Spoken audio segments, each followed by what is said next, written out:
Inilah warga Malaysia. Bila nak COD, kita buka kat COD. Bila dah buka COD, tak nak bayar. Macam mana? Korang tengok lah ni, berapa banyak order yang saya nak kena settle kan dekat situ lagi. Korang tengok Korang nampak tak? Lepas tu, yang ni, yang kita dah pun shipping kan, nak minta COD. Kita buka kat COD, last-last hantar balik dekat saya macam ni. Korang tak rugi apa-apa. Yang rugi dekat saya tu tak apa.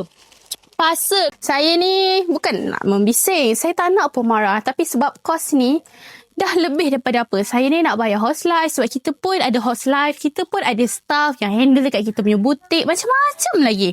Korang bayangkan lah. Satu parcel ni saya dah rugi berapa. Dah lah saya bagi harga yang murah dekat korang.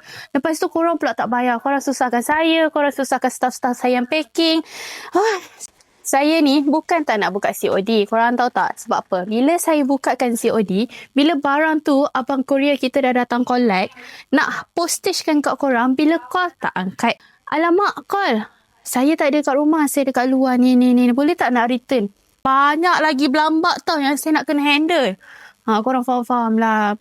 After this, saya tak tahu saya nak buka lagi ke COD. Kalau saya buka lagi, I hope yang betul-betul order tu tolonglah payment, okay? Actually, sekarang kita tengah buat live dan kita bagi harga yang sangat-sangat love. Kita bagi harga kasih sayang.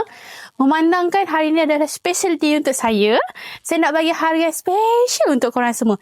Kita nak bagi harga yang orang kata, korang nak tahu ke? Korang masuk live sekarang. Korang tengok berapa harga yang saya bagi, okay?